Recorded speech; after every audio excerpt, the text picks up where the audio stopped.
Dan MSD 2017 akan diawali oleh presentasi dari Mr. Matthias Yeo selaku Chief Technology Officer Symantec yang akan membawakan topik Combating Cyber Attacks, an Integrated Cyber Defense Approach.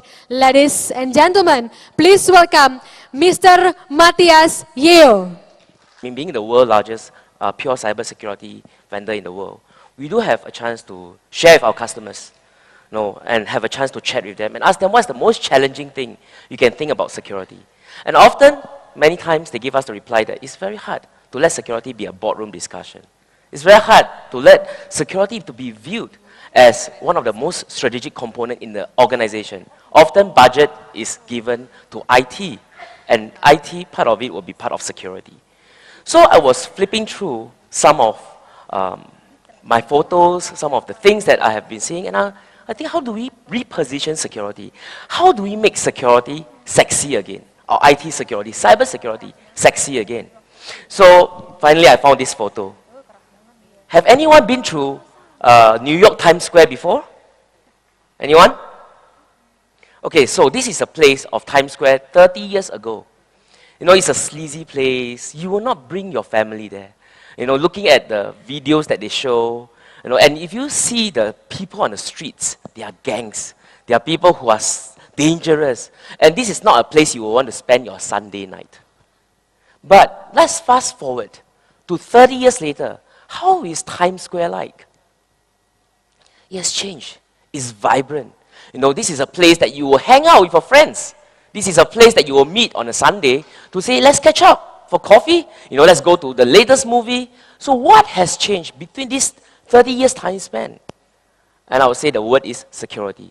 When security is done right, it brings forth trust. And when trust is there, it brings forth economic movement, it brings forth business. And that's why security is a powerful fundamental in building your business. It's not a cost center. It is an innovative environment. So, let's talk about what we see today. All of you recognize this? This is where we do our banking, right? 20 years down the road, your kids, or maybe some of you, your grandkids, it's going to come to you and say, Papa, what is this? I've never seen this before. What we do is that retail are going out. Because why? There's a digital disruption that people are going to go for convenience more than just simple transaction of human. I stayed 5 minutes away from a Pizza Hut and a pizza online. That is my life. That is our life. We live in a digital world that it's okay to live one day without food, but it's not okay to live 1 hour without internet. That's our life. So this is going to be our world today, or the future. So digital disruption is going to bring forth a lot more opportunities. And mind you, it's going to change our organization. Whether is it our learning, the way we learn, is it through VR, AR? We are not going to learn through our home or classroom anymore. We're going to learn through simulation, learn through an emulation of our real situation in our office, about security, about manufacturing, about our workspace. There will be an ease of payment so easily that we are moving towards a cashless society. A process is going to automate, and it's going to override some humans' capability, some manual stuff to remove the elimination of possibility of mistakes. There will be an ease of business transaction. Big data analytics is going to come and allow us to understand customer better, understand their behavior, their spending. And you're talking about a world without cash. That's what we are moving towards. In the next 10 years, 20 years, whether we like it or not.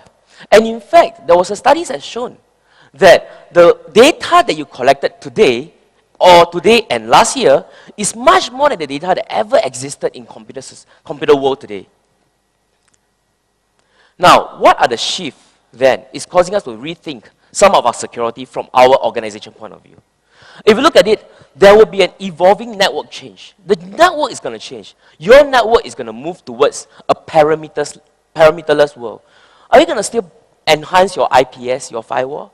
I'm not saying these are not important, but as you're moving towards a parameterless world, your cloud, your persona, users are no longer identified by one persona, by one laptop. They have multiple devices. They're connecting to the cloud. How are we protecting the cloud? How are we protecting the transaction, mobile payment, your apps? How do we protect that? Next, if you're moving to a next generation endpoint, there will be multiple devices. You know, you are even affected by that. You know, what we have as, you know, things that's going to change, devices going to bring into our organization, you know, and this is going to change our lives. And you're talking about shift to the cloud. There will be more cloud usage than ever before next coming year. Now, let me just talk about a little bit about major tech wave. Now, this is something that changes every 10 years. Something will be introduced in technology that change our lifestyle or our concern every 10 years. If you look at since 1970s, the change of integrated circuitry, then you think about the movement of personal computers. It changes. Where personal computers are given more power to do activities, to do computation. There come internet. You know, if you live in my world, when internet was first introduced, when you are my era, they were just for information. Today, they are for connectivity. Then there come smartphones. This is one thing that disrupts our world. You know, today I even see smartphone taking photos. And maybe just ask you a simple question today, just today. This morning, when you wake up, what is the first thing that you do? I mean, besides opening your eyes. Right? Do you check your wife, is she still sleeping? Do you give a kiss? Do you brush your teeth? Or you check if anybody WhatsApp you? This is our life. It's disrupting and causing a disruption to our behavior, our thinking, the way we purchase. And that is a platform, what we call a security platform, that it brings you up to the next layer. Friendster, Facebook, these are the popular apps that cause our life to change because of the evolution of smartphone. And cloud computing will be the next one. That means we're going to step on cloud to do bigger things, to do payment gateway. And some of you are using cloud unknowingly. How many of you here have a Facebook account? Almost all, right? I mean, I see you all nodding your heads, correct? I mean, Facebook is so 2012, right? That's what I heard from some of the students. So 2012, it's Twitter now, it's Instagram. But we still have our Facebook account, right? Facebook could be your only source of data storage. If one day Facebook goes down, you have no more photos in your life. That's how scary it is. This is the cloud world that we're living in. And cloud will be a place as a platform for us to do brilliant things. You know, there was a study that shown Microsoft Office 365 it's used by 78% of enterprise today.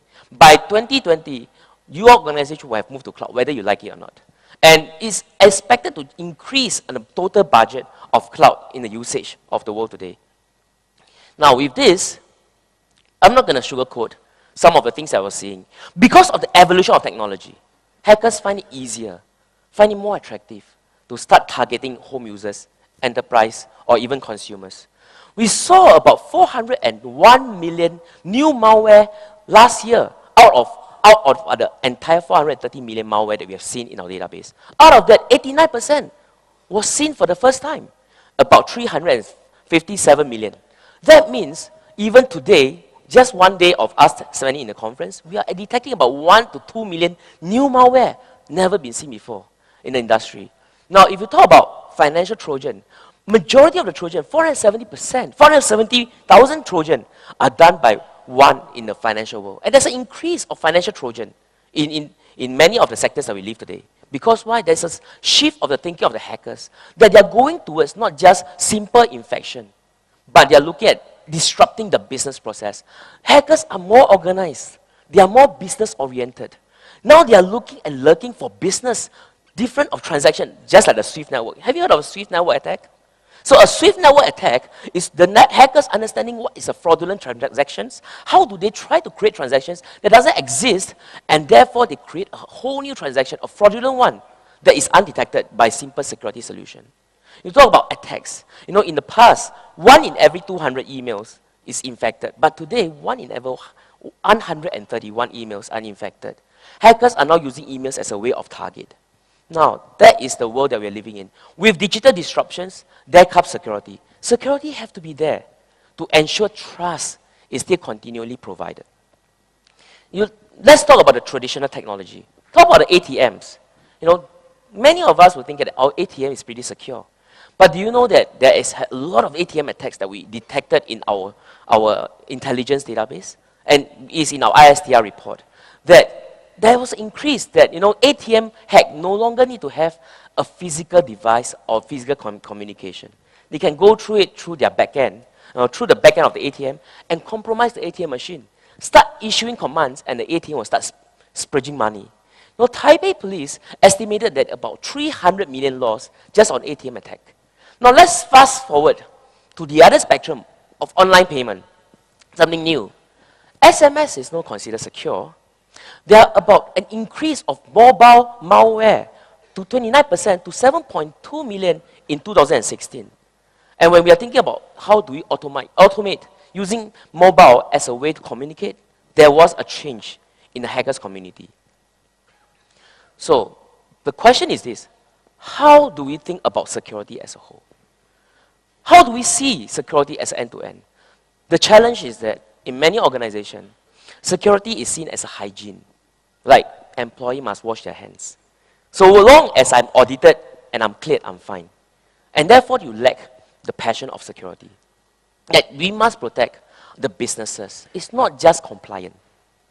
Have you heard of the word audit?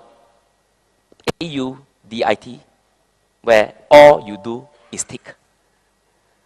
It's all about compliance, about checklists. And that's what we saw, that there was a little bit of holdback of security to ensure that it ingrained and interact with the business.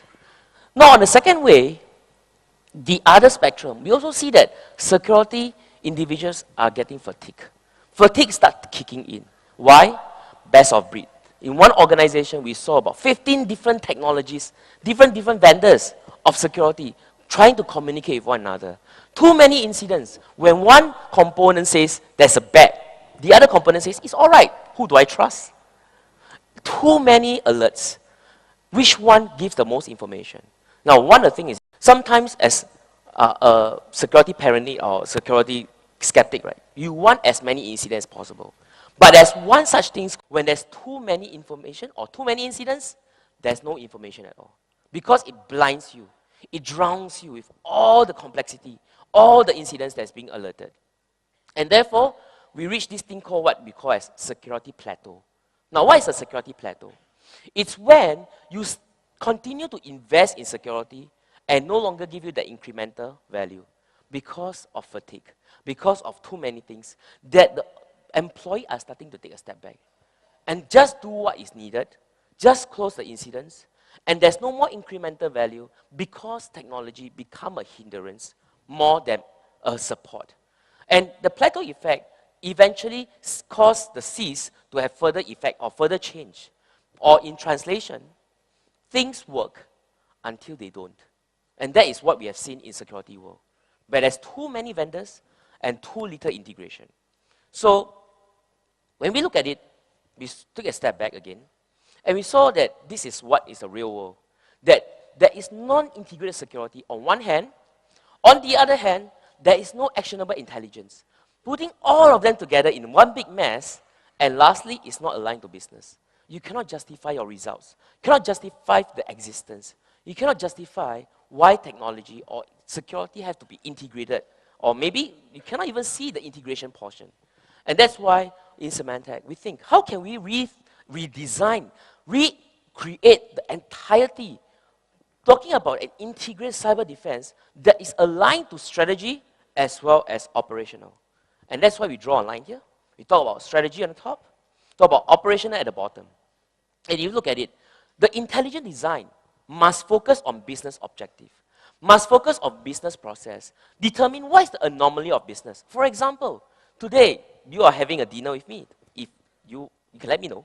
If you are having a dinner with me, and suddenly a prompt comes to your phone and says, do you want to access this important information, this piece of data? You have to say no, because you're having dinner with someone. Can we have that integration with that business operations? At the same time, I'm going to introduce this term. You heard of defense in depth, right? Have you heard of defense in depth? This term is called depth in defense, where every component you deploy is doing the heavy lifting for you. Can we have that middle point? And we did it. In Symantec, we call them security or intelligent security design, where we design intelligence of a security through a security platform, where step one, we talk about connects. How security integrates and connect with one another. Can I have a gateway that when it detects something, my endpoint automatically remediate it Yes, I can. Can I have an endpoint that the moment it detects something bad, the gateway automatically block it? Yes, you can. Can we have a data protection that goes beyond DLP, that talks about data protection in the cloud, on your mobile, on your laptops, everywhere in the data centers, so that it becomes a cohesive design? That is the connects part. Now, second thing, can it be business-centric, where it's about the sensitivity of the information, where we protect, where information everywhere it goes, doesn't matter whether it leaves the laptop, doesn't matter if it goes to the mobile phone, doesn't matter if it leaves the organization, but the information protection still remains. Can it be a business-centric security instead? And lastly, can we extend it to our customers, where the apps that we are providing to, where the business that we are providing, where it's protecting the application itself, can we extend that? And that's where we call this a cyber security defense platform. We put everything into our platform. And it doesn't matter what technology that you acquire. Now, I'm not going to lie to you, there is still a lot of technology to acquire, because we address different gaps, different strategies. But in every layer that we place, it's no longer a silo. That means when you acquire DLP, it doesn't work by itself. It works in the integration of the endpoint. When you acquire endpoint, it doesn't work by itself. It works with the integration of the gateway. And that is how the entire platform is formed, doing the heavy lifting for you, preparing for you for the digital age. And that's what we are after. That's our vision. And that's why when digital economy comes, there's going to be a lot more things they're going to worry about. When you talk about consumerism, when you talk about social media personas, when you talk about digital consumption, digital marketing, and all this have to be backed by one single component, and that is security. Security, when it's done right, it brings forth trust. And that's our message, that we want to be trusted. We want to build trust with you and your customers. Now, in Symantec, we are also very concerned about trust. And that's why to us, today, Symantec has 90% of Fortune 500 customers. And if you're sitting here today, high percentage that 80% of you are Symantec customers. To me, we don't see that as an achievement. We see that as a responsibility. We felt the responsibility to ensure protection, to ensure that we continue to invest in our security. And that's why this is what we see as trust. As we continue to build our security around the world, we continue to invest in Asia Pacific. We continue to invest in Indonesia to make sure that as we begin to build our trust to you, you can build a trust to your component, to your customers, to ensure that whatever digitalization, whatever digital transformation they move to the next world, we will be with you and making sure that you are providing that security for your consumers, that your business will be as vibrant as New York City. Okay? With that, thank you so much. Appreciate it. Thank you for your time. Thank you.